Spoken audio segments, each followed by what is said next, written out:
Boa noite, boa noite, boa noite. Olá pessoal, tudo bem? Boa noite.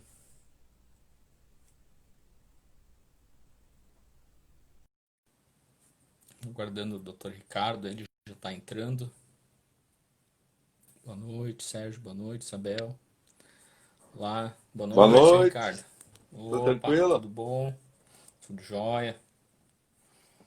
Tudo Vamos esperar certinho. o pessoal chegar aí, tudo certo. Feliz ano novo, né? Pois é, feliz ano novo. 2021 que vem agora com saúde. É isso aí, é o que a gente espera, né?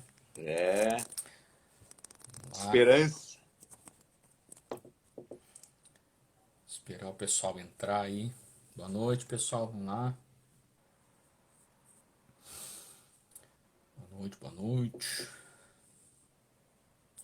Bem, a live vai ficar gravada, né? Então, acho que vamos começando aí, pessoal. Bem, hoje à tarde, né?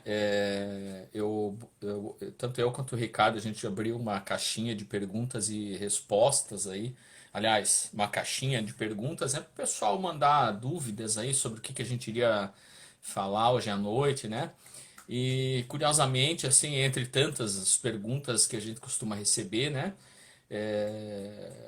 As pessoas perguntam muito para nós, claro, relacionado a emagrecimento e tal, né? Mas eu acho que justamente mudou o ano 2020, 2021, a expectativa de vacina contra o coronavírus, né?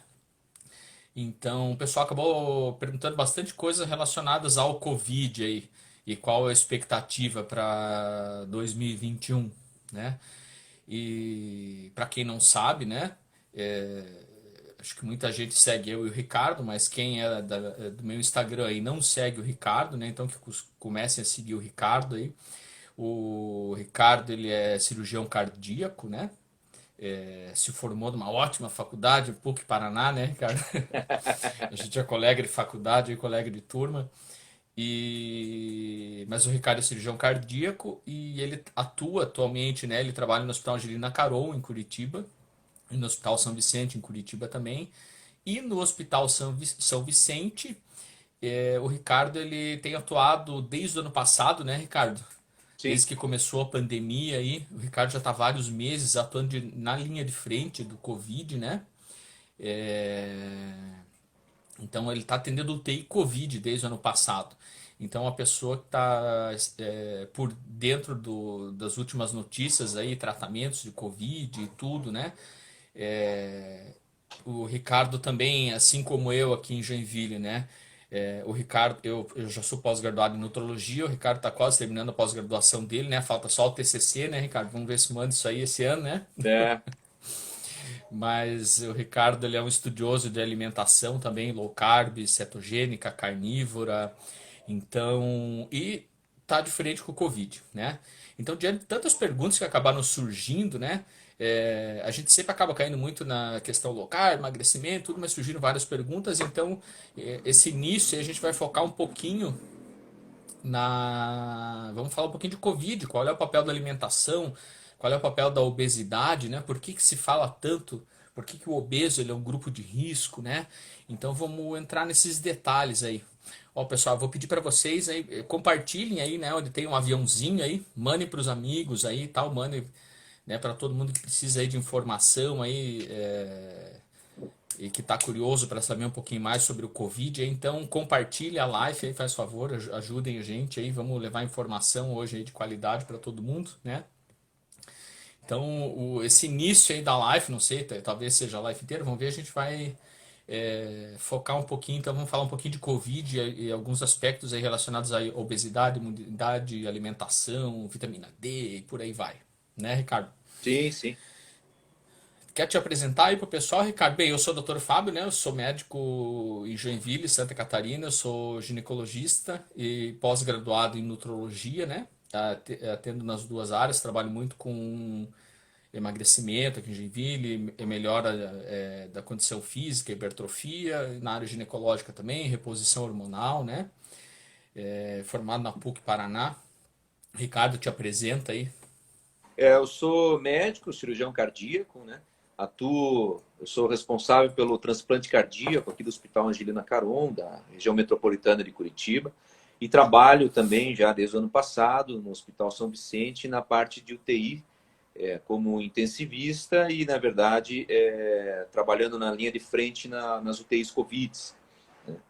Então, é interessante que a gente está...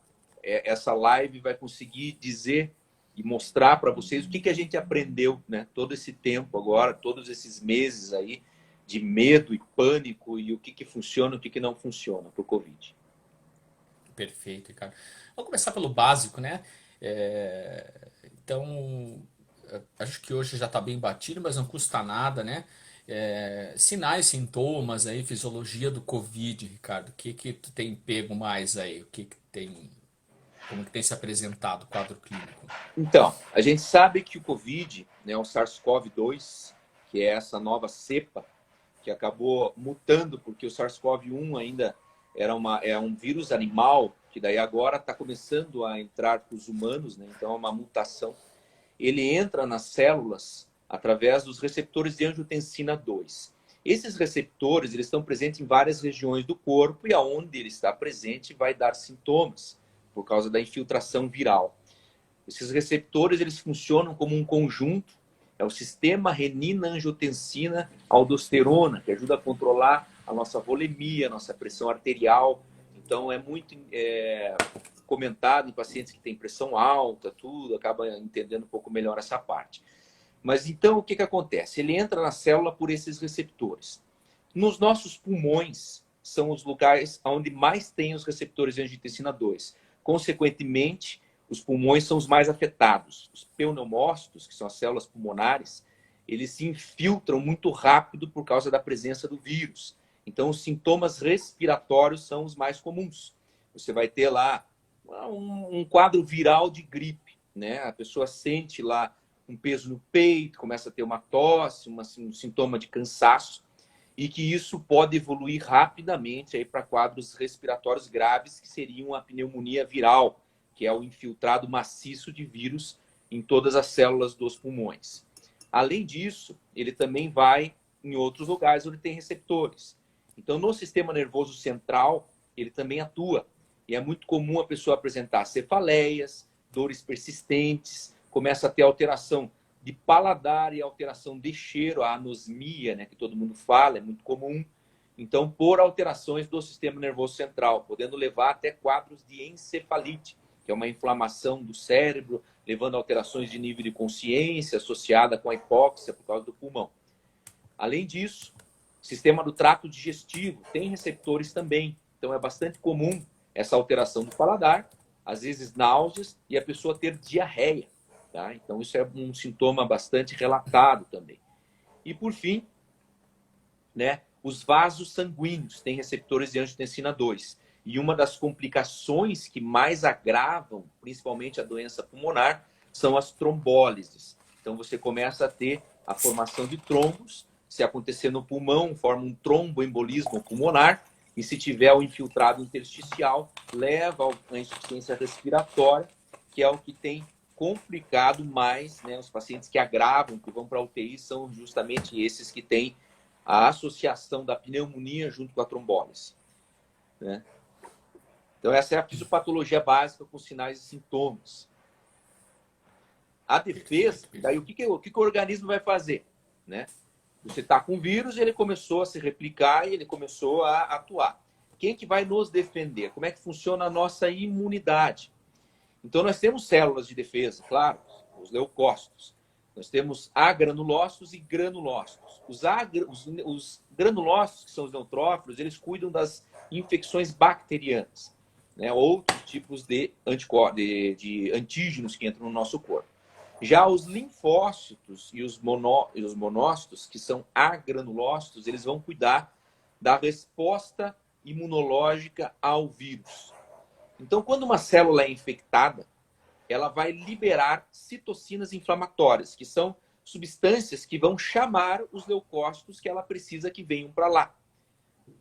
As células, quando são infectadas por vírus, elas liberam o interferon 1 e 3. E o interferon é que vai trazer vai fazer a quimiotaxia, vai chamar os leucócitos para atuar lá e começar a matar o vírus, né? E só que o que acontece? Aí já é um dos grandes problemas. O próprio vírus, quando ele entra na célula, o SARS-CoV-2 especificamente, né, do Covid, ele inibe a liberação do interferon. Então você demora para que os linfócitos, que são as principais células de defesa contra vírus, cheguem no local da infecção. Então isso é um dos problemas que quando a pessoa complica, devido a essa falta da ação do linfócito. Então, o que acontece? O linfócito chega lá e ele começa a liberar anticorpos, que são as nossas imunoglobulinas. Então, ele libera a IgM na fase aguda e a IgG numa fase já mais avançada. E são esses anticorpos que neutralizam e vão matar o vírus. Essa célula que foi contaminada fica perdida praticamente. E daí os macrófagos, que são as outras células de defesa, vão lá, que é a tropa de elite, comem essa célula morta e os vírus e o resto de vírus e limpa o problema, né? Então aí até é um problema que o Dr. Fábio vai comentar agora na parte alimentar. Quando a gente tem uma inflamação crônica, pacientes que têm inflamação crônica, eles apresentam os níveis de macrófagos aumentados. E os macrófagos, como existe essa interferência na liberação e na quimiotaxia dos linfócitos, os macrófagos estão chegando antes nos locais onde o Covid está atacando. E isso é muito ruim, porque ele é a célula que vai lá para destruir tudo, e ele acaba fazendo uma doença autoimune. Então, por exemplo, se ele chega no pulmão antes do linfócito ter neutralizado o vírus, ele chega matando célula. Então, ele vai comendo o teu pulmão. É uma doença que se agrava muito rápido, é uma inflamação muito rápida. E quem que tem os macrófagos aumentados, doutor Fábio? Justamente, os macrófagos aumentados, né? Por isso que os obesos são fatores. A obesidade é um fator de risco, né? Justamente por ter os macrófagos aumentados, por ser uma pessoa inflamada, crônica, né? E não necessariamente talvez só os obesos com certeza, mas até as pessoas muitas vezes, em teoria, magras e saudáveis, mas pessoas que se alimentam mal, né? Para quem acompanha a gente há mais tempo, sabe que a gente vive falando de inflamação crônica, alimentação, né? Mas uma pessoa que se alimenta mal, que come muitos processados, carboidratos, acaba também desenvolvendo um processo inflamatório crônico, né?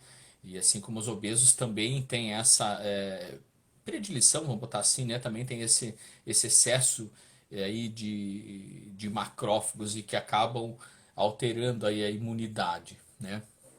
Exatamente. E o que acontece? As pessoas que estão inflamadas cronicamente, obesas ou sobrepeso, normalmente são pessoas que consomem um excesso de carboidrato, açúcares, principalmente os refinados. E isso leva a muitos níveis de insulina.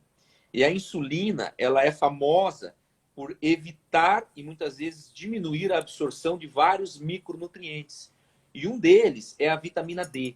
A vitamina D, ela está presente, existem receptores de vitamina D nos linfócitos, que são justamente as nossas células de defesa contra as infecções virais. Então, quando você tem a vitamina D baixa, a tua resposta à inflamação é menor. Então, o obeso, ele vai ter, normalmente, devido à insulina alta, uma vitamina D baixa, e ele vai ter complicações maiores. Você tem até dados disso aí, não tem, doutor Fábio? Isso, perfeito. Ó, já saiu vários estudos aí, né, relacionando complicações de Covid com a vitamina D, né? Mas, por exemplo, um estudo que foi publicado no Jornal de Endocrinologia aí, é, Jornal Clínico de Endocrinologia e Metabolismo, e eles analisaram pacientes na Espanha, né? 80% dos pacientes internados por coronavírus tinham algum tipo de deficiência de vitamina D, né? E eles também conseguiram observar que a gravidade dos casos clínicos aí, necessidades de UTI, enfim, né?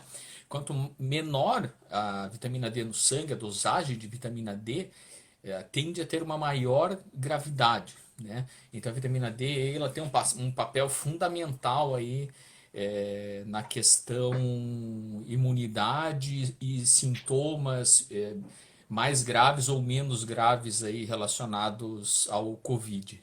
Exatamente. A vitamina D ela é fundamental. Então, se você tem carência de vitamina D, você tem que complementar. Isso qualquer pessoa tem que fazer a complementação. Nessa época de Covid, mesmo você com níveis normais de vitamina D, a gente tem preconizado a suplementação. É tomar a mais do que você precisa, para que você tenha os níveis altos de vitamina D e a sua resposta e o acionamento da resposta dos linfócitos seja mais rápida. Você precisa disso nessa fase. Já então, entrando na questão de tratamento. Quando a gente fala em alimentação, além da vitamina D, um outro micronutriente que é importantíssimo para ajudar a diminuir as infecções virais é o zinco. O zinco, quando ele está intracelular, ele inibe uma ribossomo, uma enzima RNA que existe do vírus que faz a replicação viral. Então, o zinco intracelular ele é muito importante nessa fase. E, doutor Fábio, que alimentos têm vitamina D e zinco? Alimentos, as proteínas animais, né? De uma maneira geral, são alimentos ricos em vitamina D, as gorduras, né, que a gente consome, né? O colesterol tão mal falado, né? Quando a gente fala, poxa, comer gordura saturada, né? Vai subir o colesterol. O colesterol é o precursor da vitamina D, né? Então, os alimentos de origem animal são super importantes aí para a produção da vitamina D, né? E também para o zinco. Exatamente. E é por isso, agora, eu já vi pessoas me perguntando se eu faço o tratamento precoce, o que eu faço, eu fico em casa ou eu vou para o hospital, como é que eu tenho que tratar. Quando a gente está agora, isso saiu agora no Journal, The American Journal of Medicine, no volume 134, dia 1º de janeiro de 2021, uma coletânea de como que você tem que tratar um paciente infectado com coronavírus. O tratamento tem que ser precoce, porque qual que é a ideia? É você reduzir replicação viral. Você tem que reduzir a quantidade de vírus para que você evite a complicação. É fácil de entender. Se você tem 10 vírus e você tem 1 milhão de vírus, quem tem 1 milhão de vírus vai complicar muito mais. O vírus, por si só, ele morre em 10 dias. E não importa o que você faça, ele vai morrer em 10 dias. Se você tem uma imunidade boa que combate o vírus sozinho, teu zinco está alto, a vitamina D está alta, você não vai ter problema nenhum. 80% das pessoas passam desapercebidas da infecção. São assintomáticos. Mas nem todos vão estar preparados e nem todos vão estar com seus linfócitos preparados para isso. Então, nesses pacientes, nós temos que ajudar. Então, a primeira coisa que é preconizada, eu tenho o diagnóstico de coronavírus. Primeiro, você tem que estar repondo vitamina D. Todo mundo, nesse momento, tem que estar tomando vitamina D. É uma suplementação mesmo para manter níveis ou normais ou supranormais. Segundo, teve o diagnóstico, está com sintomas, é zinco. Você tem que fazer um aporte de zinco alto. Eu posso tomar zinco todo dia, doutor Fábio, que nem vitamina D? Tu pode tomar o zinco todo dia, sim, né? Claro, cuidado com a dose, né? Mas em princípio não há problema nenhum com a suplementação de zinco, tá? Exatamente. Você só tem que cuidar para não tomar doses excessivas, acima de 50 miligramas dia, porque ele pode competir com a absorção do cobre. Daí isso começa a gerar outros problemas. Então, o ideal é fazer a reposição do zinco em doses altas no momento da infecção. Então, é preconizado de 100 a 200 miligramas dia. Tem pessoas falando até 400 miligramas, mas de 100 a 200 já é o suficiente durante 5 dias. Você vai mandar manipular a cápsula, você não vai encontrar isso em farmácia nessa dosagem. Você vai mandar manipular zinco quelato, 100 miligramas, e vai tomar uma cápsula por dia por 5 dias. Isso, Além perfeito, disso, ó, pessoal. Deixa eu só fazer um adendo aí, né, Ricardo? A gente tá falando num caso de uma infecção aguda, tá? Então é isso, exatamente. importante isso Não é para acontecendo, repor isso né, e todo tal. dia. Isso, exatamente, tá? Porque as doses de uma reposição de zinco, normalmente, quando a gente faz na nutrologia, né? A gente costuma, inclusive, por essa competição com o cobre, muitas vezes, né? Em pacientes normais que vêm normais, né? Em pacientes que vêm fazer uma consulta e tal, e que a gente acaba suplementando algumas coisas, por exemplo, quando a gente vai suplementar zinco em condições específicas, a gente sempre acaba fazendo justamente esse pareamento e pela competição de um com o outro, então a gente suplementa zinco com um pouquinho de cobre junto, né? Então a gente está falando dessa dose maior justamente em casos de uma infecção aguda por Covid. Por isso que é importante procurar um médico que esteja realmente lidando com essa situação, né? É, o Ricardo é um deles, então aí caso vocês tenham mais dúvidas depois, né? Ninguém melhor que o Ricardo para explicar para vocês, tá, pessoal? Então não é para sair por aí tomando 100 miligramas de zinco, não, não, não, tá?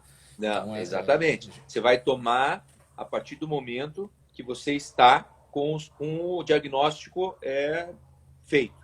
Porque você precisa ter essa quantidade de zinco aumentada, que é uma maneira de você diminuir a replicação viral. Só que o zinco sérico, dentro do seu sangue, não adianta nada. Ele tem que estar dentro da célula. Por isso a gente faz essa suplementação aumentada. Tá, mas e como é que eu faço? Porque é difícil do zinco entrar. Existe uma barreira de fosfolipídio, uma barreira de gordura celular, que não deixa qualquer coisa entrar e muito mais em dosagens altas. Então eu preciso ter carreadores. E aí começou toda a complicação e a politicagem se meteu no meio.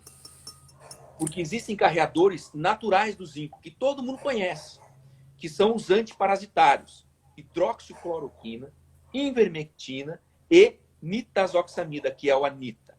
Todos eles ajudam a carrear o zinco para dentro da célula. Eles não matam vírus, não são antivirais. Eles são antiparasitários. Eles matam parasitas, ajudam a tratar malária, né, no caso da hidroxicloroquina. Só que nessa fase, junto com o zinco, eles facilitam a entrada do zinco na célula para diminuir a replicação viral. E, além disso, a própria nitazoxamida, que é o ANITA, ele já se você for ler na bula dele, ele é indicado para tratar diarreia ou diarreia em criança, virose, provocada por virose, porque ele tem essa facilidade de inibir a transmissão dos vírus de uma célula para outra, da mesma forma como a hidroxicloroquina. Então, por que a gente tem preconizado o tratamento precoce? Não adianta usar uma coisa sozinha, vou usar a hidroxicloroquina, não adianta nada. Não vai resolver em nada a tua vida. Ela tem que estar associada ao zinco, ou hidroxicloroquina, ou ivermectina, ou ANITA. Um dos três, não precisa tomar tudo, tem gente tomando tudo, isso é um absurdo também. Você não precisa fazer isso, é uma dose específica para cada um deles. E você vai associar um medicamento que é muito comum, que é a azitromicina. A azitromicina é um antibiótico, ela mata bactérias. Mas todo mundo conhece a ação dela como diminuição também da transmissão de vírus de célula para célula. Então, ela potencializa a transmissibilidade, ela potencializa a replicação de uma célula para outra. Por isso, associar zinco, hidroxicloroquina e azitromicina.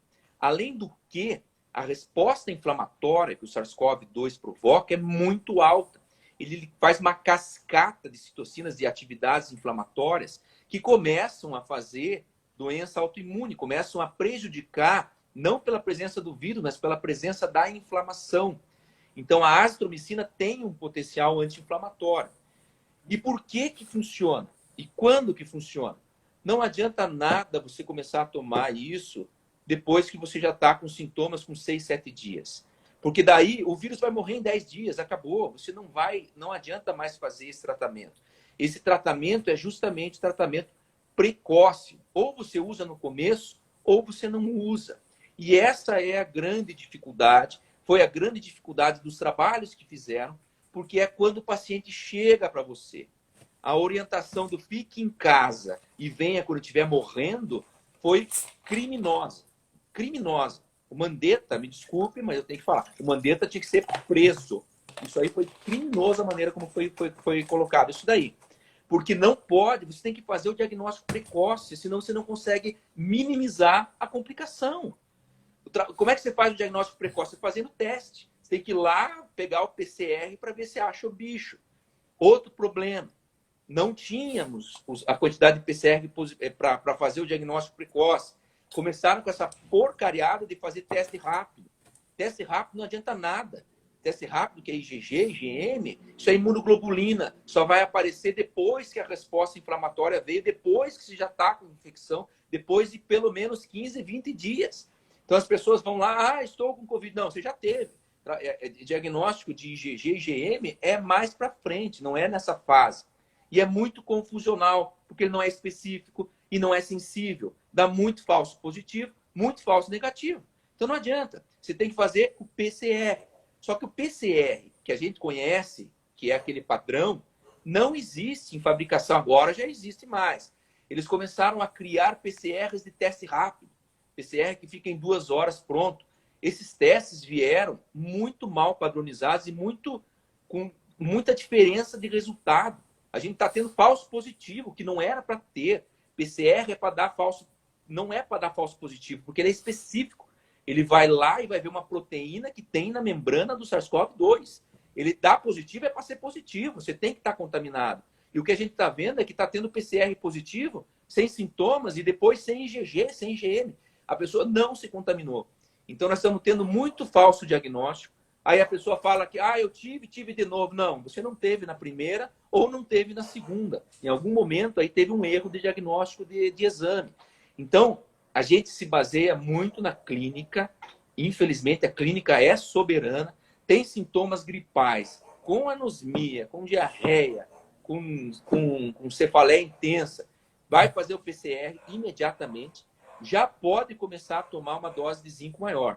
E vai tomar hidroxicloroquina, associada com a ácido, associada, né, depois que tiver esse PCR positivo. A gente sabe da dificuldade. O diagnóstico tem demorado 3, 4 dias para ficar pronto. O ideal é que fique pronto de um dia para outro. Tem laboratórios que conseguem fazer o diagnóstico de um dia para outro.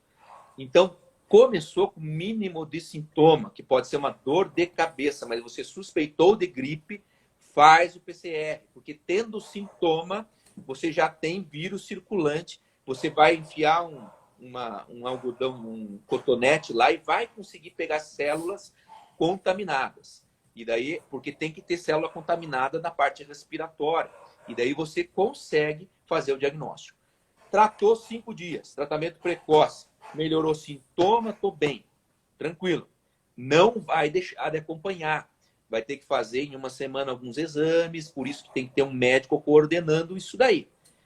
Piorei.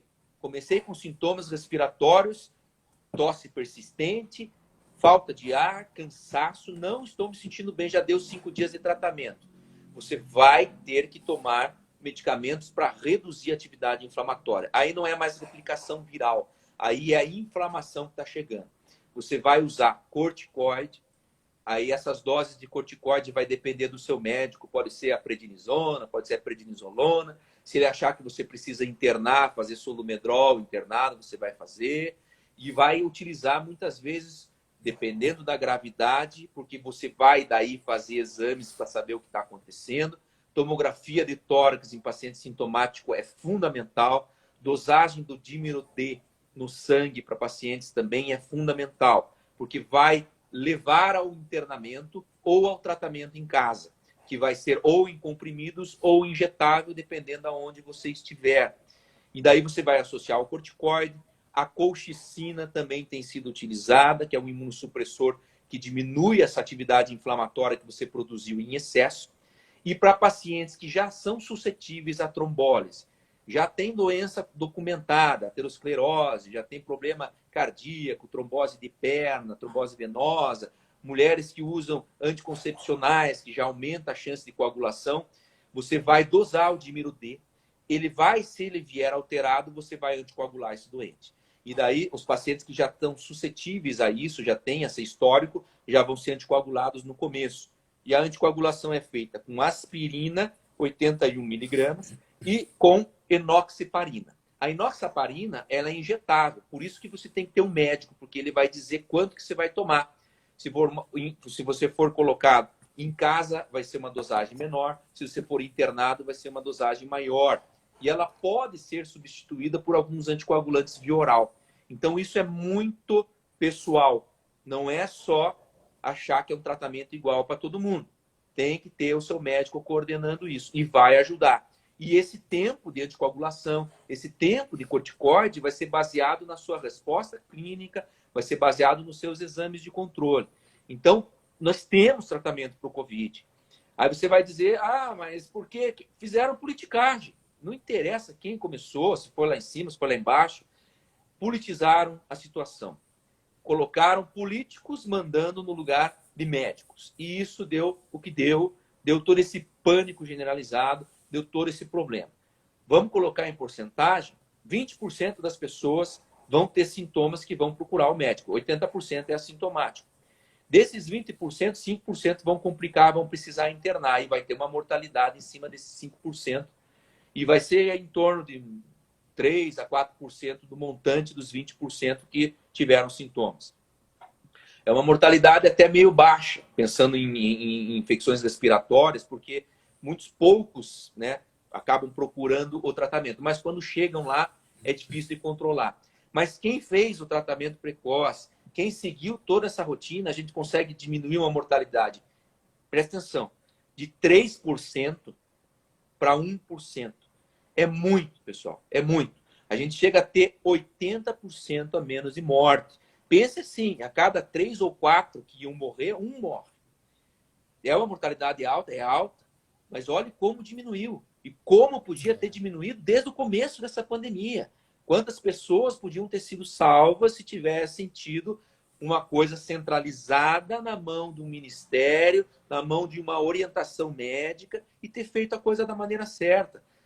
Os políticos se meteram demais, os conselhos regionais se omitiram demais, os conselhos, as sociedades, principalmente a de infectologia, foi uma vergonha como ficou em cima do muro. E a gente está no que está hoje por causa disso, porque deixaram de ver a coisa basal. Veja, tudo que a gente fala aqui, eu e o Dr. Fábio, a gente sempre procurou se basear em medicina baseada em evidências. Aí as pessoas falam, não tem estudos que comprovam isso. Minha gente, a hidroxicloroquina leva o zinco para dentro da célula sempre, desde que ela existe há 40 anos. Isso está descrito na formulação dela. Isso não é, eu não estou tratando virose com hidroxicloroquina. Eu estou diminuindo a replicação do vírus por causa do zinco que ela bota para dentro da célula. E é isso que as pessoas têm que entender. É uma associação de vários medicamentos, utilizados muitas vezes para outras coisas, para ajudar a sua imunidade, que já deveria ter zinco suficiente, que já tinha que ter vitamina D suficiente, a tratar uma infecção viral. Entendeu? Perfeito. E daí isso ajuda. A gente consegue. A complicação é difícil para todo mundo. Chegou na fase de complicação, é difícil tratar. Vai muita gente para o respirador, entrou para o respirador, imunossupressores, começa a ter infecção secundária, começa a ter outras complicações e a pessoa morre muitas vezes de uma infecção bacteriana secundária ao Covid, que ela ficou 15 dias internada com intubação. Então, minha gente, tem que tratar precoce para evitar o problema lá atrás, né? Perfeito. Teve politicagem, estão perguntando ali, teve em todos os países, todo mundo se meteu demais, mas aqui no Brasil foi fora do comum. Foi fora do comum. Lá fora as pessoas estão preconizando, tanto que isso saiu no Journal, saiu no Journal of Medicine. Agora, de primeiro, tratamento com hidroxicloroquina, azitromicina, zinco, é um tratamento que está sendo usado no mundo inteiro. As pessoas não estão divulgando, a mídia não está divulgando, a mídia brasileira não divulga isso. É uma vergonha, as coisas politizaram demais e acabaram deixando de lado o que é mais importante, que são as pessoas que estão morrendo com isso. Então tem que tratar, tem que usar, tem que procurar o médico, você não vai conseguir comprar esses medicamentos em farmácia, ele vai ter que dosar para você, vai ter que dizer qual que é a melhor formulação, como fazer, e caso a caso, quais vão ser, por quanto tempo e como é que vai funcionar. Né? Mas... Ó, pessoal, pode eu falar. vou deixar até, Ricardo, eu tenho certeza, né, que depois eu vou deixar essa live salva, né, isso o Instagram não derrubar, né, mas eu vou deixar ela salva e eu vou botar esse estudo, esse último estudo que o Ricardo comentou aí, que foi publicado esse ano, e nesse estudo fala sobre toda essa questão do tratamento, né, do papel da hidroxicloroquina, do zinco, da vitamina D, né, por que está sendo preconizado isso. Então eu vou deixar nos comentários, ou vou tentar botar enfim, vou deixar no comentário do vídeo esse estudo para quem quiser acessar e ler, né, ver que a gente não está É porque eu tenho certeza, além das próprias mídias que são capazes de querer tirar isso, né? A gente vão ter médicos, eventualmente, outras pessoas aí que vão acabar nos criticando aí por estar falando essas coisas. Então a gente vai deixar os Exatamente. estudos tudo bonitinho, né? É, E deixando bem claro, né? Como a gente comentou no início da live, para quem acompanhou, né? Eu não estou tratando Covid, né? Não é minha área de atuação, não atuo em TI, nada, né?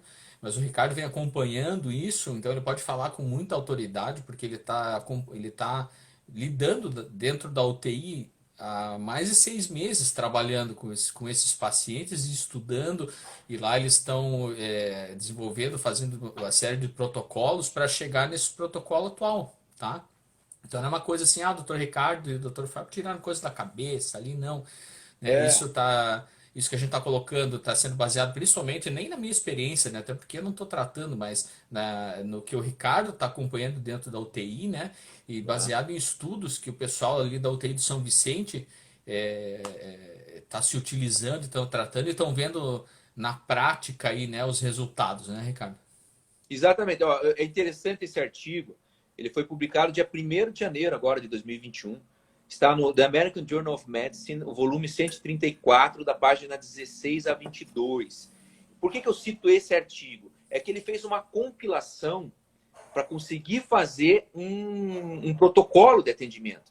Então, você vai lá, por que eu tenho que usar determinado medicamento? Você vai nas referências bibliográficas, eles pegaram os principais trabalhos, os principais resultados de cada medicamento que eles estão colocando ali, desde o zinco, a hidroxicloroquina, a prednisona, né, o corticoide, o anticoagulante. Então, tem todos ali, estão muito bem minuciados e explicados. E são os que têm maior repercussão em número de casos, né? E em testagens. Temos, inclusive, ali trabalhos randomizados, que são os principais trabalhos para esse tipo de... para você preconizar o tratamento de alguma coisa. Então, tem que ler isso aí. É muito interessante, pessoal. São dados que passam desapercebidos, porque o pessoal está se preocupando já com a terapia que está vindo, que é a vacina. Nós já vamos falar sobre as vacinas. Então, mas antes que a gente venha a ter os resultados de vacina, nós vamos ter ainda mais meses aí que nós temos que tratar e evitar as complicações. Perfeito. Bem, então acho que a gente podia falar um pouquinho de vacina, então, né, Ricardo? Estão vindo Exatamente. aí, acho que no Brasil aí, não sei, pelo visto vai ser a Coronavac aí, né? Acredito. Mas para quem não sabe, né, Ricardo, basicamente está sendo desenvolvido dois tipos de vacina, né? Está sendo desenvolvidas as vacinas com vírus inativo, né? E está sendo desenvolvida a vacina RNA. Tu quer explicar um pouquinho aí para nós, Ricardo, qual que é a diferença Sim, entre uma e outra e tal? sim, exatamente. Veja, primeira coisa que vamos esquecer a política em cima disso, por favor, minha gente. Vacinação sempre foi utilizada para tratar a virose e ela é fundamental, tá? Começamos por essa etapa. O momento da vacinação, a maneira como ela foi colocada para nós, com todas as divergências que não deveriam ter acontecido, estão assustando as pessoas e estão fazendo com que as pessoas tenham medo de tomar vacina. Não é isso, minha gente. O Butantan, a Fiocruz, o Instituto Carlos Chagas, o Brasil sempre foi referência mundial na produção de vacinas. Ninguém está fazendo uma coisa aleatória e dizendo, vai fazer porque veio da China, que veio não sei. Não é isso, minha gente. As coisas são feitas e são protocoladas. Claro que as eficácias são diferentes. A única vacina no mundo que está sendo feita, eu não sei outra, né? Mas que está sendo a ponto de poder ser utilizada nesse momento, que é feita com o vírus morto, é justamente essa da Sinovac, a Coronavac, que é a da China, que foi não foi o Butantan que fez, o Butantan ele faz o envasamento dela e faz a distribuição. Isso já vem pronto, não é eles que estão com o vírus lá fazendo alguma coisa diferente. Não, eles só fazem envasamento e distribuição. E foi testado. E a eficácia veio manipulada, tá? Em 79%. A gente sabe que não é isso. Lá na Indonésia já se mostrou que é 65%. Mas, minha gente, 65% numa vacina não é ruim. E é essa ideia politizada que está matando essa vacina. A vacina do H1N1, por exemplo, ela tem eficácia, né, a acurácia dela de 50% a 80%. Então, e ela é muito boa. A gente usa ela todos os anos. Todos os anos você toma a vacina da gripe com H1N1, com 50% de eficácia. E agora você está achando ruim que 65%, 79% é ruim, porque a outra lá deu 95%. Espera aí, minha gente, vamos comparar o que a gente tem com o que a gente agora está tendo, né? Essas vacinas outras que estão vindo da Pfizer, da Moderna, da Oxford, elas são RNA mensageiro. Elas nunca foram utilizadas em humanos. Tinham sido proibidas até o ano passado em testes em humanos. Mas elas são muito boas para desenvolver uma imunidade. Como assim? Elas injetam um RNA que vai estimular a célula, sua célula, a produzir uma proteína igual à do vírus. E isso vai levar os seus linfócitos a atacar as suas células para produzir anticorpos. Então, ela é excelente. Ela vai conseguir resultados, como está mostrando, 94%, 95% de eficácia. Porque não é o vírus, é a proteína do vírus. Você consegue, sem ter a complicação do próprio vírus, uma reação imunológica. Só que essa reação é tão forte que ela tem provocado anafilaxia. A gente já viu casos aí.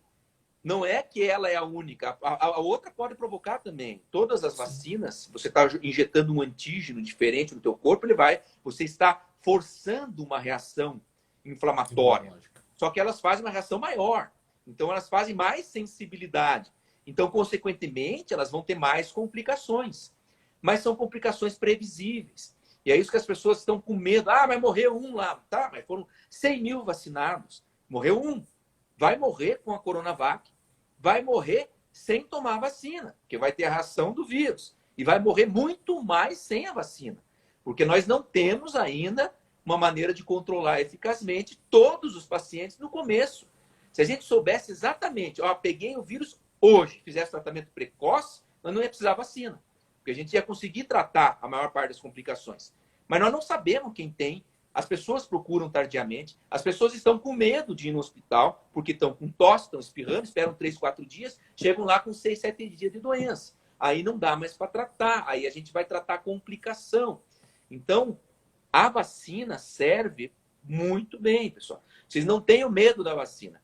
Ela vai ser distribuída, você vai precisar tomar, todo mundo vai precisar tomar. Não, provavelmente, nesse ano, poucos vão ser vacinados. O pessoal da saúde, os mais idosos, vai sobrar vacina, porque muita gente da saúde já pegou e não vai querer tomar. Tá? Isso é um fato, assim, a você ter a doença, com certeza, ela é muito mais eficaz do que você ter a vacina. Então, você vai desenvolver anticorpos. Por quanto tempo? Não sabemos. Já tem estudos mostrando 8 meses, quase 1 ano já, com imunidade boa para essa cepa Covid-19, porque ela já está mutando como todo vírus faz. E todo ano nós vamos ter a vacinação pela cepa do ano passado, que é assim no mundo inteiro. A gente nunca se vacina pela cepa atual, a gente se vacina pela cepa passada. E essa cepa passada cria uma imunidade que você pegar a cepa nova, você vai ter menos sintomas. A vacina nunca foi para você não pegar a doença. Ela serve para você não ter complicação, para você já ter uma imunidade preparada e não ter complicações. E a eficácia dela vai ser 65, 79, 95 de chances de você não desenvolver a doença. Esses que vão desenvolver, os 20%, os 30%, os 5%, não significa que vão ser as formas graves, não. Significa que vão ter um pouco mais de sintomas, mas dificilmente vai ter as complicações que levam à morte. Essa é a vacinação ideal. Ela serve para isso. Então, não tenham medo de vacina, minha gente. Parem de escutar o pessoal anti-vacina. Porque vai ser obrigatório. Porque, claro, politizaram a coisa. Daí vai um retardado lá do Supremo, resolve dizer que é obrigatório. ninguém é obrigado a tomar vacina. Ninguém vai ser na sua casa com uma arma na tua cabeça e vai mandar você tomar. Mas a vacinação sempre foi obrigatória. As crianças não podem se matricular em escola pública se não tiver com a vacinação completa. Você não pode, muitas vezes, viajar para determinado país se não tiver a vacinação da febre amarela.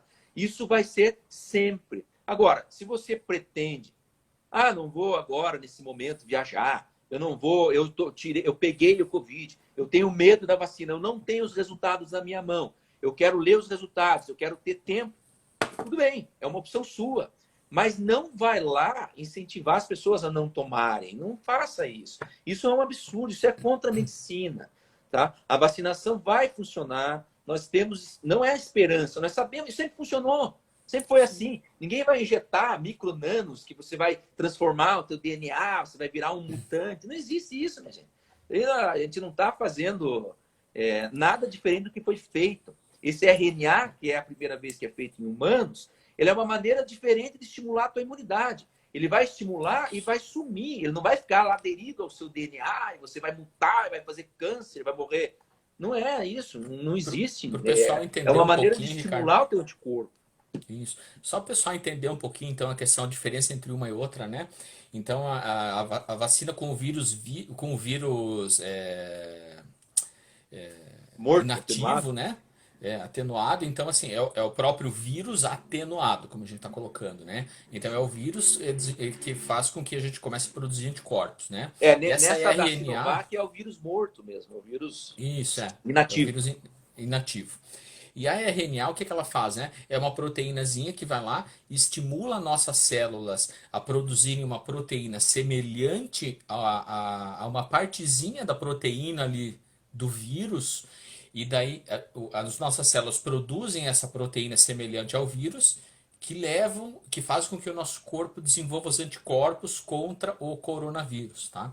Então essa basicamente é a diferença. Uma é com o vírus morto e a outra é justamente essa fazer com que o nosso próprio corpo produza um pedacinho da bactéria, da proteína do vírus, né? E foi estudado qual o pedaço da proteína, um pedaço da proteína que estimule uma reação de anticorpos, né? Que faça com que o nosso corpo produza anticorpos, e que daí o nosso corpo produz anticorpos ao coronavírus por causa dessa proteína que a gente produziu, tá? Isso não vai causar nenhuma... O pessoal tá falando, né? Virar jacaré, né? Vai mudar o DNA, vai alterar DNA, nada disso, tá, pessoal? Ela tem um efeito passageiro, né? Ela não fica ali ad eterno no nosso corpo ali, aqui, né?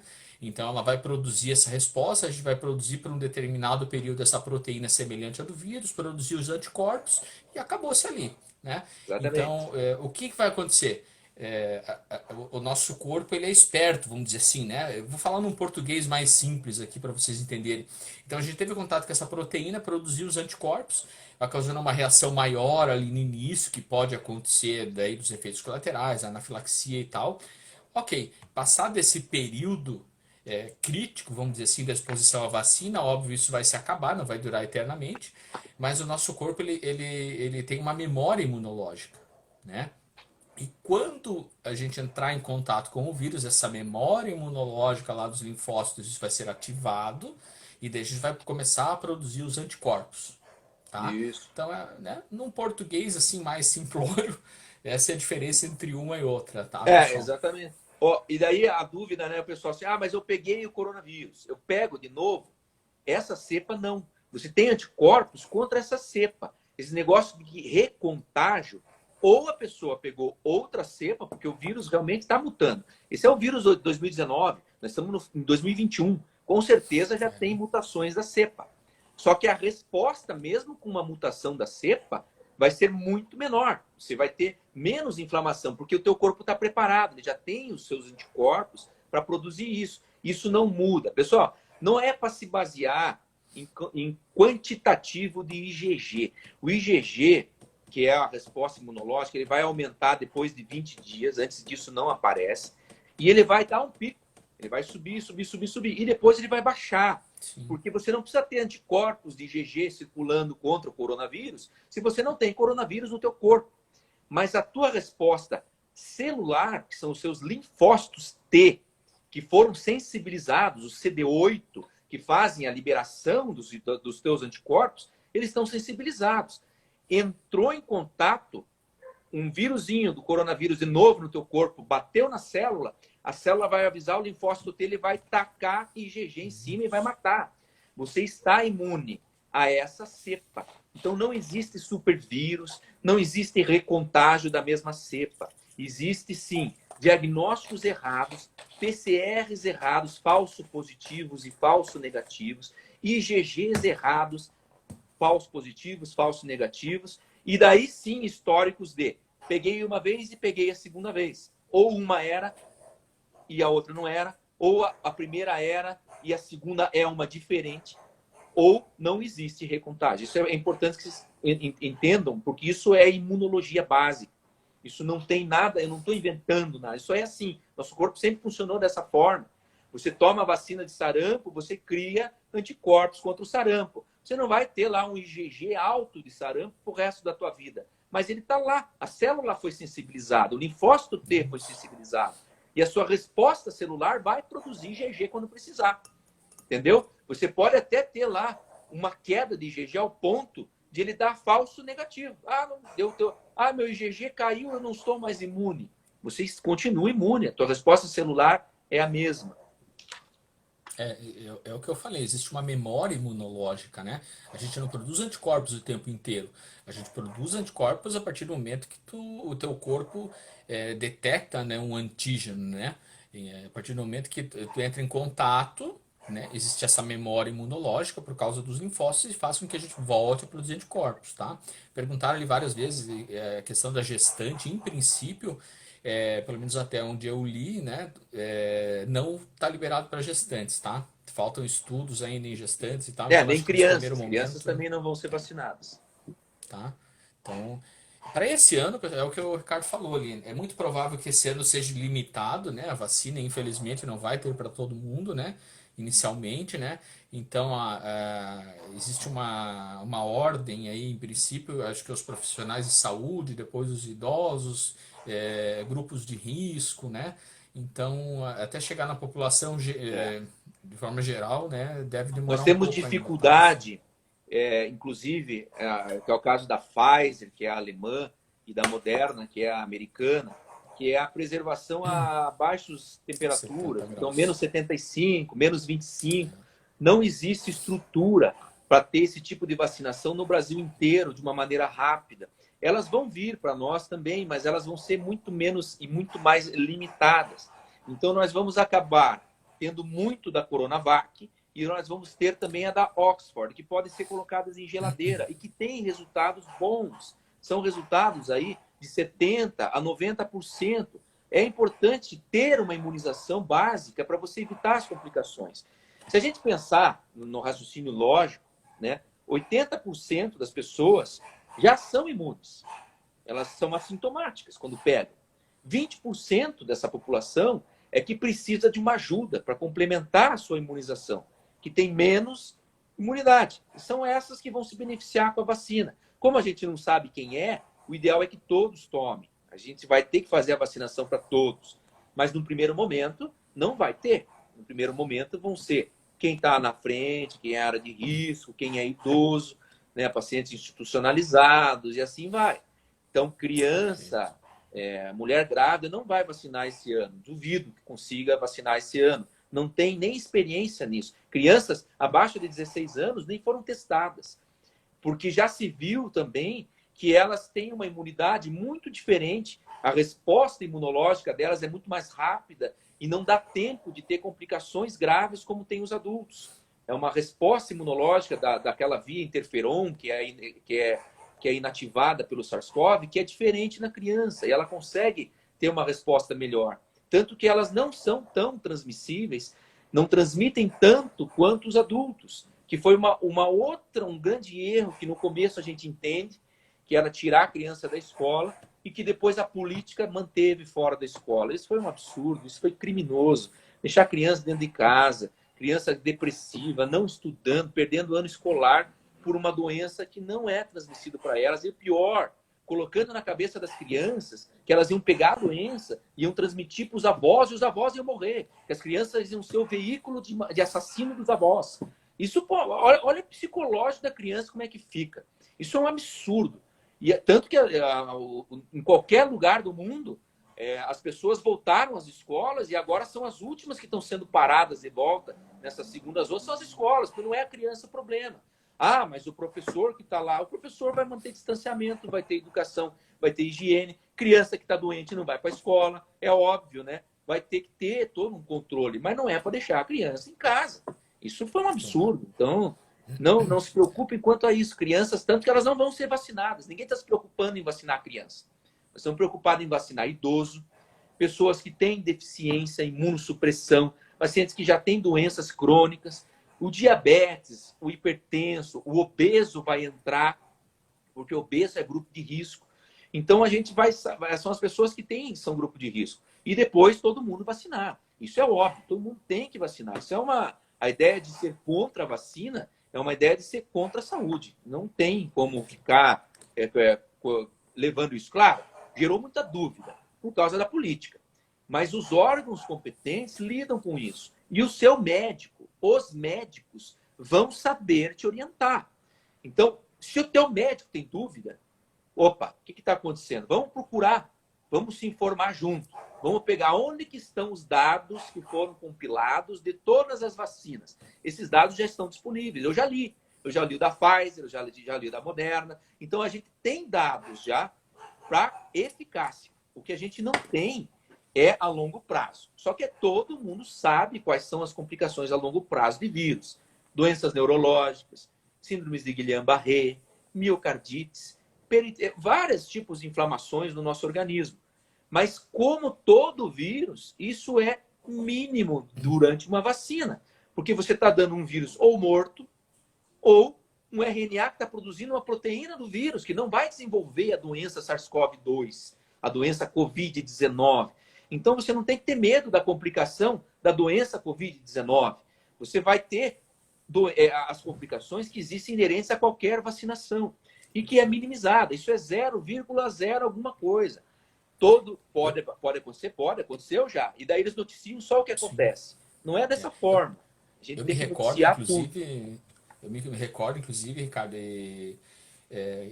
quem tem filha adolescente aqui, talvez, né? Lembre, enfim, quando se iniciou a vacinação contra o HPV, alguns anos atrás, né? O HPV, para quem não sabe, né? O HPV ele é um vírus também, né? E o HPV ele é responsável pelo câncer de colo de útero, né? Algumas cepas do HPV ali são responsáveis pelo desenvolvimento do câncer de colo do útero. Então foi desenvolvida a vacina contra o HPV, né? Justamente porque está desenvolvendo uma vacina que vai prevenir um vírus e prevenindo esse vírus vai estar prevenindo um câncer, né? E quando se iniciou a vacinação do HPV, justamente tiveram alguns pacientes na época, uma minoria, obviamente, né? Números ínfimos que desenvolveram o síndrome de Guillain-Barré. Não sei se tu lembra, Ricardo. Talvez não, porque não é a tua área, né? Mas eu fui muito questionado na época. Né? Como eu falei no início da live, né? Para quem segue o Ricardo e não me segue e tal, não sabe minha formação, eu sou ginecologista e nutrólogo, né? Mas na época que saiu a vacina HPV, eu fui muito questionado porque não foi feito um terrorismo que nem está sendo feito agora, né? Mas existiu, se levando muito em consideração do Guillain-Barré e tal, porque a vacina da HPV, da Guillain-Barré, da alterações neurológicas, e não é por aí, né? Pode acontecer, como o Ricardo colocou, pode acontecer. Mas isso é inerente a qualquer vacinação, né? Exatamente. Não é essa Então, específica. exato, tá? É muito azar, vamos dizer assim, isso pode acontecer comigo, pode acontecer com o Ricardo, pode acontecer com qualquer pessoa, com alguém da nossa família, pode, com certeza. Mas,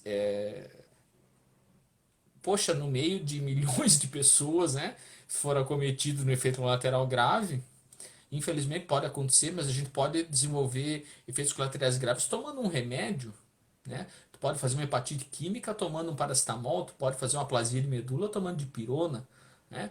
Então, efeitos colaterais sempre existiram para vacinas, para medicações e para tudo, Tá. né?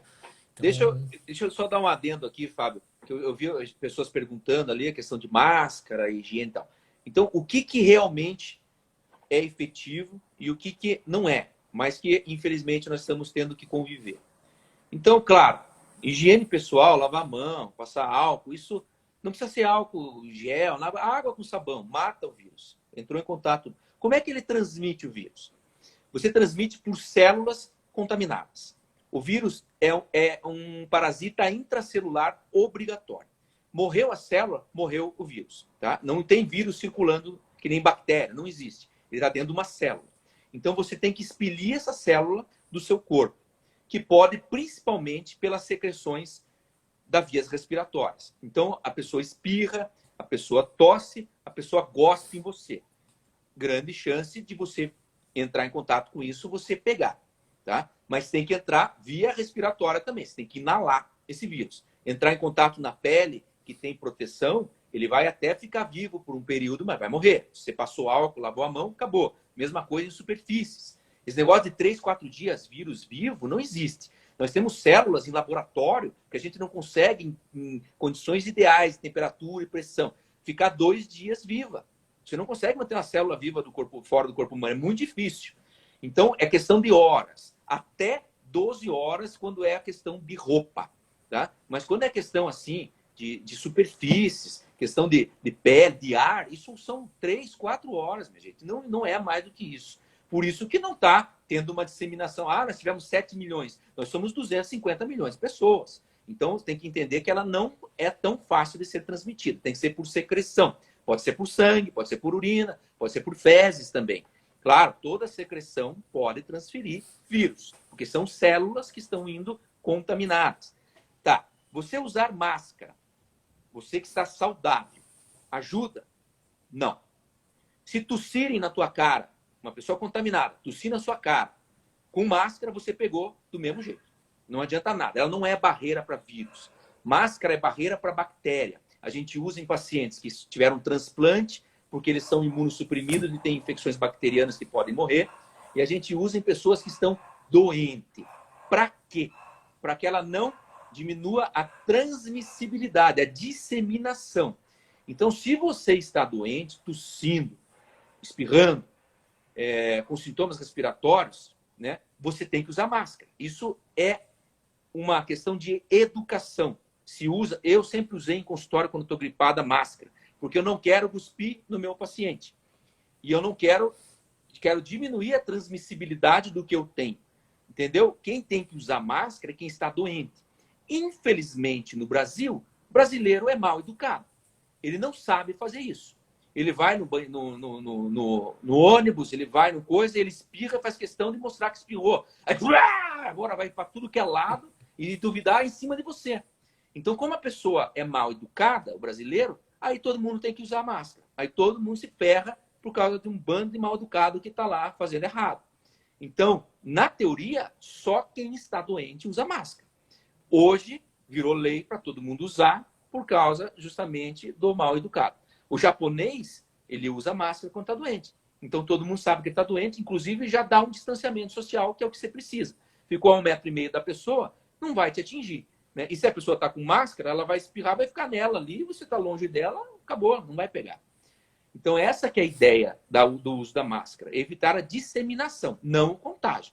Se a pessoa espirrar em cima de você com máscara, sem máscara, é a mesma coisa. O vírus passa como se não tivesse barreira nenhuma. Ele não vai ficar na máscarazinha ali. Tanto que eu trabalho em UTI, N95, que é a única que faz a barreira do vírus, a gente usa todo o equipamento possível para entrar lá. E eu peguei em junho, no começo das infecções, quando lotou a UTI, eu peguei o Covid.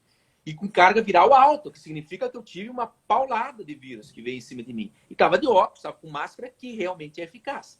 A N95. O resto é balela, minha gente. Se você cuspir, você vai pegar. Então, infelizmente, tem que usar, porque virou lei e porque o brasileiro não tem educação para ficar sem. Né? Distanciamento social funciona, mas não dessa forma como estão fazendo. Distanciamento social não é fechar supermercado no domingo e fazer todo mundo aglomerar no sábado. É você justamente o contrário. Você abrir tudo 24 horas para você ter uma alternativa de ir às 3 horas da manhã e não ter ninguém no mercado. Essa que é a ideia de você fazer. É você dispersar e não aglomerar em determinados horários. Então, isso são medidas completamente sem sentido nenhum. Mas que é político, a gente vai fazer o quê? O político se meteu demais, está até se metendo até no tratamento, então a gente tem que engolir e aceitar como cidadão. Mas pode saber que isso está errado, isso não está certo fazer dessa forma. Então é distanciamento, é limpeza, é usar a máscara, infelizmente, porque virou lei, e basicamente é isso. E procurar o tratamento precoce quando você tem sintomas. Eu acho que isso que vai ajudar a manter a sua imunidade básica, né? Vitamina D, teu zinco, a tua alimentação correta, evitar o sobrepeso, fazer atividade física. Quem tem atividade física melhora condicionamento cardiopulmonar. Isso vai reduzir em 30% a chance de você complicar, porque você tem mais musculatura, você tem mais resistência. Pega uma pessoa idosa que não faz atividade física, ela não tem complacência pulmonar e ela não tem músculo para respirar. Ela vai complicar rápido. Com 20% infiltrado do pulmão, ela vai para o respirador. Você pega um paciente que é atleta, que tem, não precisa ser atleta, mas que faz um condicionamento físico, tem uma resistência maior, tem mais musculatura, ele fica com 70%, 80% de comprometimento e não vai para o respirador. A gente vê isso, eu vejo isso todos os dias. O paciente fica lá, fica numa UTI, fica com oxigênio, não precisa ir para o respirador, porque ele tem musculatura. Então, faça atividade física, toma sol, que, claro, ajuda na questão da vitamina D, repõe a vitamina D e coma certo. Mantenha seu peso ideal, faça uma alimentação pouco inflamatória. O Dr. Fábio está aí. A gente tem atuado muito nessa área da low carb. Tira as porcarias dos industrializados. Come comida de verdade. Você vai se prevenir. 80% consegue garantir a imunidade com isso. Os outros vão ter que ter uma ajuda e daí é só procurar a ajuda certa, né? Essa questão, só fazendo um adendo aí, uma curiosidade, trazendo uma curiosidade, né, que o Ricardo colocou da questão de usar máscara quem está doente, né, para diminuir a transmissibilidade. Não sei se vocês sabiam, né, muita gente talvez que não recorda da gripe espanhola, né, a gripe espanhola ela aconteceu ali no final da 1918, 1920 mais ou menos, né, e desde a gripe espanhola, daí entra a questão da educação, né, isso sem ser lei, tá? Desde a gripe espanhola foi uma coisa que marcou muito a época, morreram milhões de pessoas no mundo inteiro, né? E desde a gripe espanhola, os japoneses adotaram como um hábito, sempre que eles estão doentes, desde 1920. Então, há 100 anos, os japoneses adotaram como hábito, quando eles estão doentes, espirrando, de sair de casa usando máscara, né? Então, as pessoas já sabem que eles estão doentes, eles evitam contato, eles usam máscara, isso desde 1920, sem ser lei, né? Educação, né? Educação. Isso. E para ver como reflete isso, ó, eu tô com os números atuais aqui, tá? Eu abri só por curiosidade para ver aqui, ó. Hoje no Japão, né? Números atuais aqui, ó, tem 288 mil casos de coronavírus, né? Com 220 mil recuperados e apenas 3.850 óbitos no Japão, Não. tá? Não, e assim, cara, Números. é a disseminação da doença, né? Se você tem educação, se você está doente, você tem. Que nem tá com a criança doente, não manda a criança para a escola, né? Isso é um Sim, absurdo. Daí fica lá a professora ligando que a criança está com febre. Pô, ela não podia estar na escola. Então são coisas assim que tem que partir da educação básica da pessoa. Infelizmente, não é a maioria, a gente não tem como educar todo mundo agora, principalmente aqui no Brasil, que é uma baderna. Então, fica obrigatório o uso da máscara aí por enquanto. Eu não uso máscara na rua, não uso. O cara pode vir me multar para fazer o que quiser, eu não uso. Eu coloco ela no bolso e quando eu entro no hospital eu coloco máscara. Porque não faz sentido você no ar livre achar que você está protegido por uma máscara.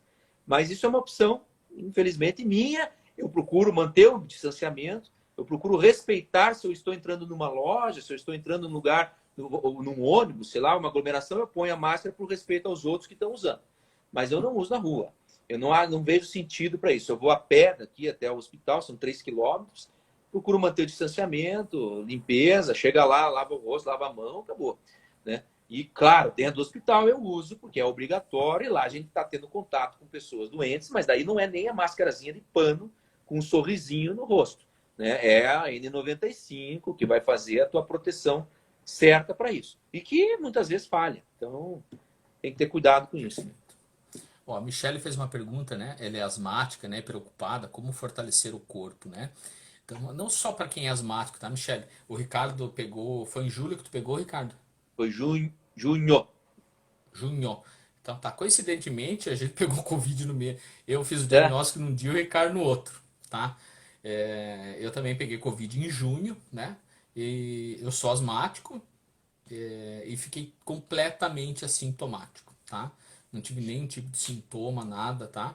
Então, como fortalecer o sistema imunológico? Então, lá no começo da live, a gente falou um pouco sobre os efeitos da obesidade na questão imunidade, a gente falou de inflamação, né? Então, um outro fato é importante, né? A gente elenca aí, a gente fala, né? Grupos de risco, obeso, hipertenso, diabético, idosos, né?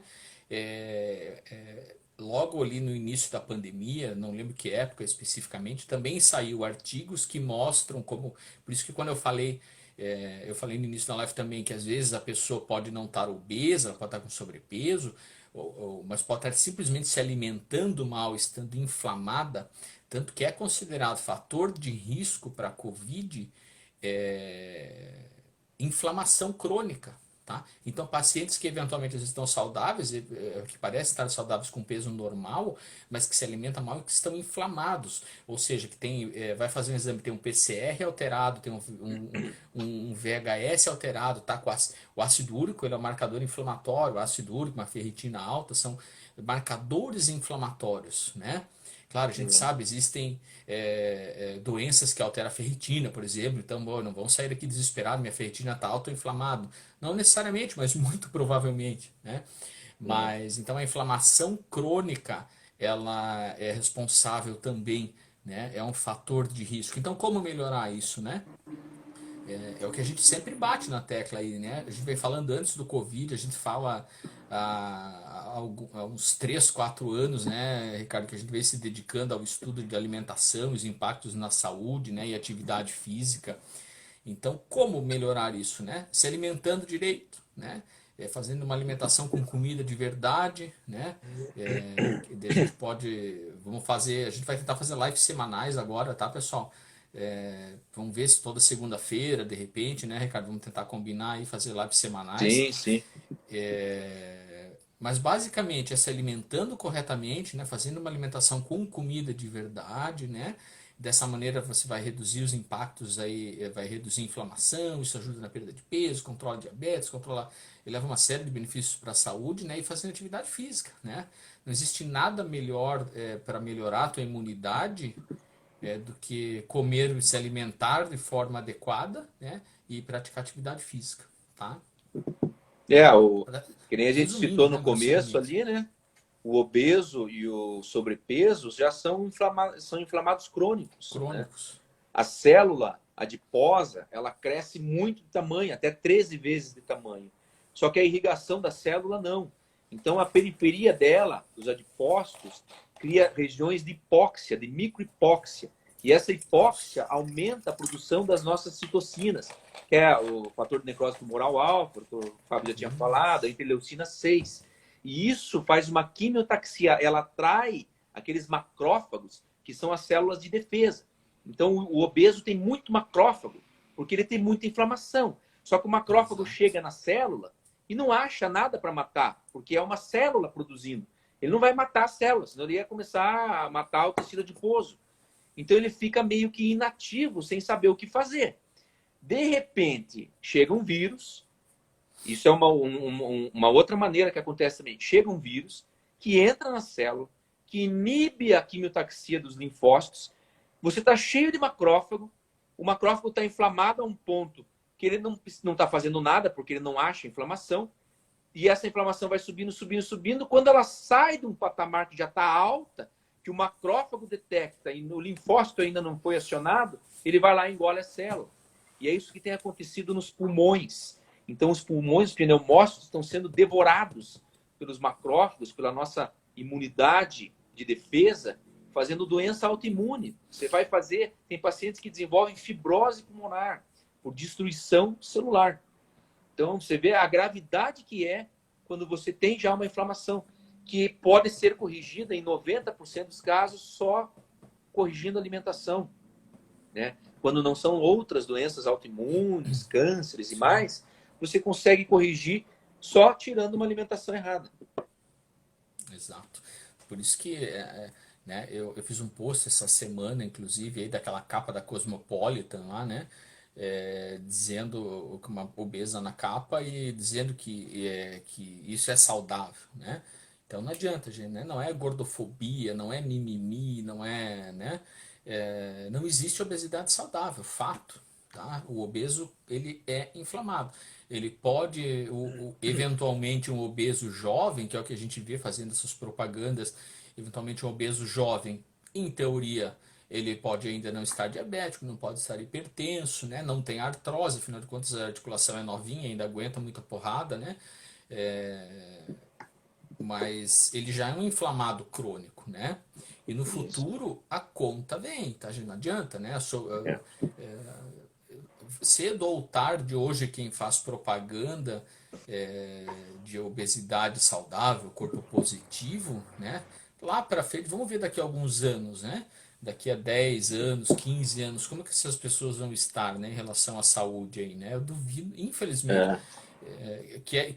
quero eu estar errado, mas eu duvido muito que eu vou estar errado, mas eu aposto com vocês que infelizmente essas pessoas não vão estar bem de saúde, né? Não, é muito bem citado que não existe obesidade saudável e ser magro também não é sinônimo de saúde. As pessoas têm que Exato. entender que a resposta, se você acumula mais ou menos, varia da genética de cada um, da tendência da pessoa engordar ou não. Isso tem esses fatores que influenciam. Agora, você comer certo vai inflamar ou desinflamar de acordo com o que você come. Se você come errado, todo mundo vai inflamar, o magro e o gordo. E daí essa Exato. inflamação é que produz doença. Tanto que a gente vê que a maior parte das pessoas que vêm, por exemplo, eu sou cirurgião cardíaco, eu opero coração todos os dias. Faço ou ponte de safena, ou troco válvula, ou faço transplante. As pessoas chegam para mim com a doença, não são nem muito magro, nem muito obeso, é aquele cara com sobrepeso. E é o cara com sobrepeso, um pouquinho mais, já está diabético, está com uma resistência insulínica, já tem lá uma hipertensão, já tem aquela situação de sedentarismo. Então, são pessoas que são a maioria da população. A maioria está doente e não sabe que está doente, porque não sabe comer. Então, tem que ir atrás do profissional que esteja atuando certo. Tem muita coisa que mudou, tem muito profissional que, infelizmente, ainda não sabe fazer as coisas. Não é que não sabe, mas que não está ainda apto a ter essas mudanças, ainda acredita em diretrizes que já estão mais ultrapassadas, se baseia mais na medicina de antigamente, que é mais remédio do que prevenção. Então tem que tomar cuidado, tem que procurar se informar, vai atrás do profissional que está vendo. Procura, hoje a internet tem de tudo, tem desde coisas absurdas às coisas muito boas. Você só tem que saber filtrar. E para você filtrar, você tem que ver mais ou menos qual que é a linha de pensamento que as pessoas estão seguindo. Não é assim, tipo, isso aqui não presta, isso aqui presta. Às vezes, os dois prestam. E a pessoa tem que saber aonde se encaixar. Então, procure, né? É só seguir mais ou menos as redes sociais. Nós temos várias pessoas do bem já tentando mudar paradigmas, médicos bons, médicos mais atualizados. É só procurar. Hoje em dia não tem desculpa de que eu não sabia. Tô comendo pão, não sabia que pão faz mal. Não, isso aí é não querer ver, é tapar o sol com a peneira. É só saber, é só se informar, isso aí vai estar, alguém vai explicar por que ele faz mal. Né? Existe uma coisa, cara, então, já que eu falei do obeso, né, de sobrepeso, então, antes que me acusem de ser gordofóbico, existe um mecanismo, existe uma coisa, uma doença, entre aspas, né, que a gente chama de fome oculta, né? O que é fome oculta? Então, vamos lá, né? Como o Ricardo colocou, é só o obeso, só o sobrepeso? Não, o magro também, né? O magro que se alimenta mal, né? Tem pessoas que eventualmente ainda não estão sofrendo os efeitos de uma má alimentação, então com sobrepeso e obesidade, mas sofrem o que a gente chama de fome oculta. O que é fome oculta, né? Fome oculta são os magros, que em teoria tu olha e são pessoas saudáveis, mas eles são desnutridos, ou seja, é uma pessoa que se alimenta mal, então que ela tem déficit de vitaminas, de minerais, né? E que come um monte de bobagem, está com insulina alta, e a insulina também é responsável pela inflamação crônica, né? A gente citou a questão das gorduras ali, dos macrófagos, mas assim, a insulina ela também acaba alterando as células, os leucócitos, né? E normalmente quem tem insulina muito elevada acaba produzindo muitos macrófagos, né? E tem uma deficiência na produção de linfócitos T e linfócitos B, né? Só pela insulina elevada. Então, a própria insulina elevada, uma alimentação inadequada, de deficiências de minerais, a gente falou do papel do zinco, da vitamina D. Então, só essa má alimentação, tu já vai ter uma alteração, vai ter uma inflamação crônica pela má alimentação, né? E todo esse déficit de minerais e insulina elevada vai alterar os teus macrófagos, os teus os leucócitos, vai influenciar na produção dos linfócitos, T, B, né? E na resposta imunológica, tá? Então, criticando aí os ditos magros, mas né, agora vocês sabem que não necessariamente é magro que é saudável, tá? Então É. vamos ser justos, né? Não vamos só botar na cola dos gordinhos, vamos. Quem Sim, come sim. errado também, tá? Ali uma perguntinha, né? Só para citar ali, de se a enxaqueca significa que está inflamado, né? A enxaqueca é um processo inflamatório e que ele muitas vezes é desencadeado por uma alimentação errada. Então, um dos tratamentos para enxaqueca, é interessante quem quiser seguir lá o Vencendo a Enxaqueca, Dani, é justamente a dieta cetogênica. É você retirar alimentos que possam provocar inflamação. Isso resolve muito, chega a diminuir 80% a 90%. Tem pacientes que vão ter graus de enxaqueca por outros motivos, né? Tem até a parte genética envolvida. Mas grande parte é piorada devido à inflamação por alimentação errada. Exato. E não só enxaqueca, né? Esses tempos atrás aí eu fiz um outro post de uma paciente minha com retocolite, né?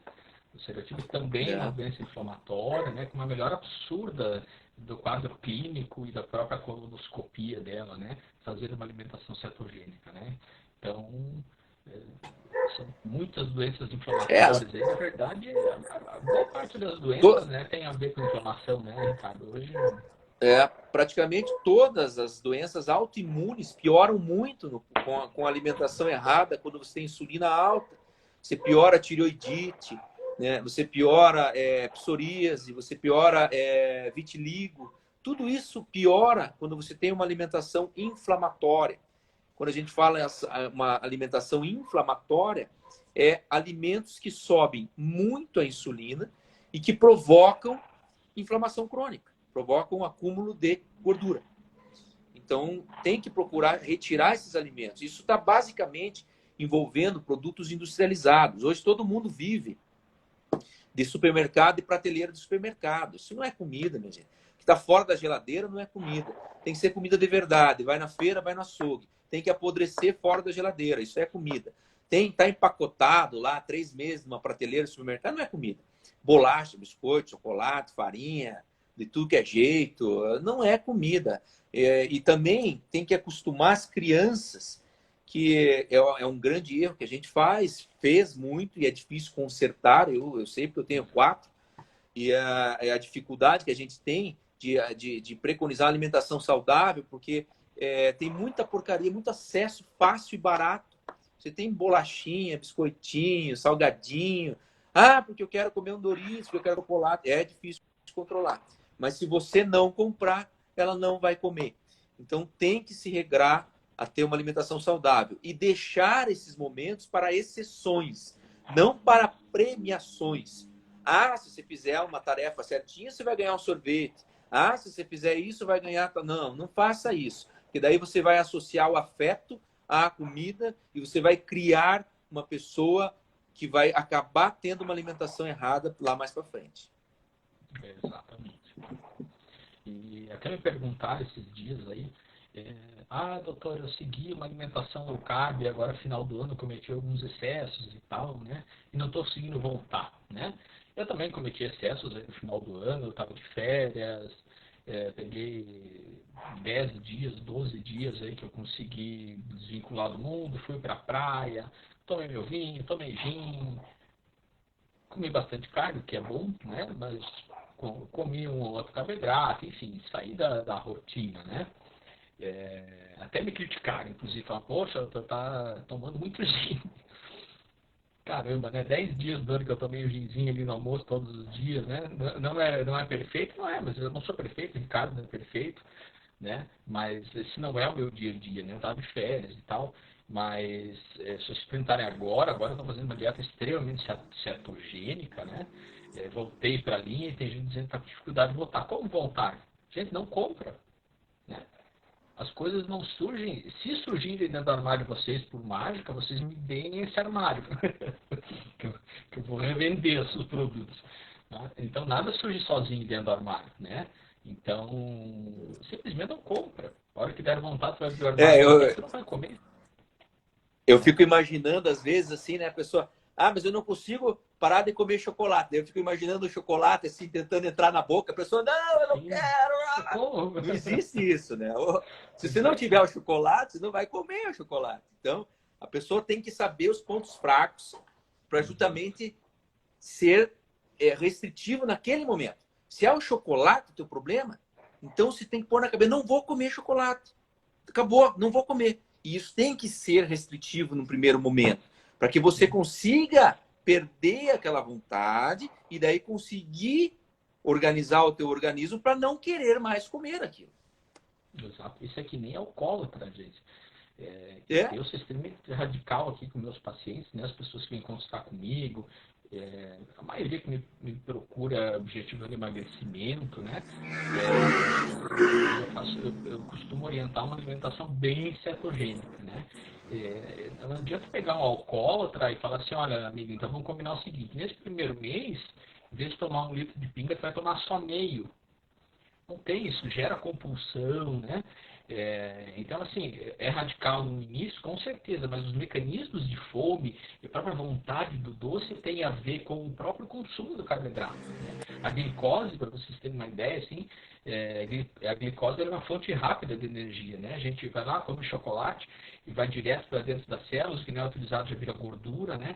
É muito fácil do corpo queimar a glicose. Então, é, a partir do momento que a gente começa a cuidar mais da alimentação, essa fome, essa vontade do doce, ela vai diminuir, porque diminui a insulina, diminui essa necessidade de glicose.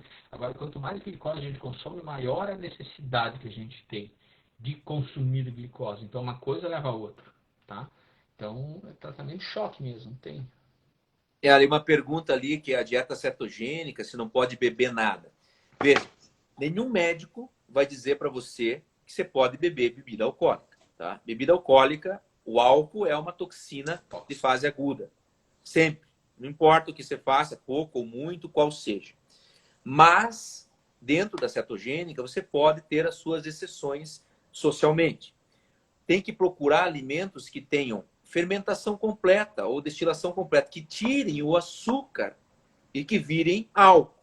Então, normalmente, o vinho, que é fermentação completa, e os destilados, que acabam virando álcool em vez de açúcar. Então, esse tipo de bebida você pode consumir numa cetogênica, esporadicamente, socialmente. Claro que não é todo dia. Não adianta beber todo dia, porque o álcool ele é uma toxina que o organismo vai eliminar primeiro do que qualquer outra coisa. Então, você toma álcool, o álcool vai ser atacado e ele esquece do resto. Se você colocou algum carboidrato lá ou um excesso de gordura, aquilo não vai ser metabolizado da forma correta. Não vai virar energia, porque a energia vai ter que estar sendo despendida para gastar o álcool. Então, o álcool atrapalha. E em processos de Sim. emagrecimento, ele atrapalha bastante. Então, você tem que ter essa ideia. Qual que é o meu objetivo? Quero ficar saudável. Beba esporadicamente. Nunca como, não use a bebida como a vinho é saudável, vou tomar todo dia. Não, não é assim que funciona. Você não vai beber. Agora, esporadicamente, isso não vai influenciar. Agora, num processo de emagrecimento, pare de beber. Segure aí um tempo, porque ele vai prejudicar justamente a questão de você conseguir entrar em cetose, você conseguir manter a cetose. Exato. O Ricardo colocou, infelizmente, né? Infelizmente, ó, o cara que gosta do vinho aqui. Mas não existem níveis seguros para o consumo de álcool, né? Não adianta, o álcool é uma droga, é uma toxina, né? Mas, claro, a gente começou a ser muito radical, que eu tomo vinho, né? Quem me segue nas redes sociais sabe que eu adoro um vinho, né? Finais de semana eu sempre tomo vinho e tal, né? Mas durante a semana eu não bebo há muitos anos já, né? Deixei de beber durante a semana. E durante um processo de emagrecimento, né? Realmente o impacto é muito negativo mesmo, né? Acaba dificultando, tá? Então, Veja, a mortalidade ali, né, que alguém perguntou ali, por que está todo mundo morrendo com tanta vitamina D e zinco e tal? Não é por causa disso, claro. O problema, sim, não é só você repor uma coisa que está complementando ou suplementando. Tem todo outro problema, né? Você não adianta você ter uma vitamina D alta e estar super inflamado, super obeso, sem atividade física, sem ter uma alimentação correta. É uma parte fundamental é a vitamina D, mas a outra parte também tem que estar presente. Você tem que ter uma mudança de hábitos, né? E o outro problema é que as pessoas estão demorando para procurar o atendimento devido às orientações erradas no começo dessa pandemia. E muitas vezes a pessoa acha que pouco sintoma não é nada. E não é bem assim. Porque a complicação vem depois do 10º dia. A gente sabe que é na segunda semana que os pacientes complicam do Covid. Então nós temos que tratar o máximo que der na primeira semana. E isso é prevenção, é alimentação certa, é uso de vitamina D, é uso do zinco na hora certa, é medicamentos que podem ser colocados ou não. E daí você tem que ter um acompanhamento médico para isso. Infelizmente, a gente sabe que criou muita polêmica. Tem muito médico com medo de prescrever remédio, tem muito médico que não sabe prescrever o medicamento, mas nós temos muitos que sabem e muitos que estão na linha de frente. Então, procure se orientar. Existem vários grupos de tratamento, de orientação. É só você procurar. Muitos deles fazem, inclusive, atendimento via internet. Você pode conseguir uma receita hoje de medicamentos orientados para cada caso. Então, procure. E não deixe de procurar. Está passando mal? Vai para o hospital, vai no pronto atendimento, vai em algum lugar. Alguém tem que ver você. Nem que seja, volte para casa. Mas você foi orientado a fazer isso. Não fica achando que vai sarar sozinho. Tem muita gente que acha que é saudável porque nunca foi no médico. E não é assim que funciona, minha gente. Às vezes, quando vai no médico, já não tem mais o que fazer. exato. A live, ó, já 1h30 de live. Né? Acabou que não Oi, falamos o nada. Instagram não cortou nós? Não, ainda não. Parece que passou para 4 horas, cara. Ah, então tá, porque era 1 hora, né? É 1 hora que ele cortava, Sim. assim. Pois é, não, agora passou para 4 horas. No final das contas, né, acabou não falando nada de alimentação, né, mas chegou para a semana que vem, então, né, a gente acabou se estendendo bastante no assunto do Covid, né. Não sei se quer colocar mais alguma coisa, né, Ricardo, acho que ficou super completo, né. Não, acho que é isso. Acho que a ideia básica é essa, que as pessoas têm que perder um pouco de medo de procurar atendimento. Existe um tratamento precoce que ajuda muito e a vacinação está vindo aí para realmente ser o objetivo do tratamento final, que é criar imunidade. Então, não fique passando mal em casa, né? Procure orientações certas, trate enquanto não tem vacina e a hora que tiver vacina, vai se vacinar, tá? Essa é a orientação que a gente tem que dar, acho que para todos. E colocar algumas coisas, então, né, pessoal, assim, acho Na que ficou bem questão claro, né. Covid. A importância, né, de se alimentar corretamente, né, ter uma alimentação saudável, fazer atividade física, né. Procure um médico, né, gente, que esteja alinhado aí com uma alimentação mais correta, baseada em comida de verdade, né. Evitem, não vão sair por aí agora enlouquecidos e suplementando, adoidados, sem nenhum tipo de É, orientação médica, né. Não é isso que a gente quer que vocês façam, né. A gente quer que vocês procurem algum médico realmente que tenha essas informações, né, que vocês estão vendo que tá, o médico vai ficar gravado, para ficar gravado, se o Instagram não derrubar, tá? Então procurem um médico assim, que realmente esteja alinhado com que a medicina hoje mais preventiva que é o que a gente procura passar, né? O que é a fase preventiva, né? A gente preconiza, em primeiro lugar, não é que é não medicar o paciente, absolutamente.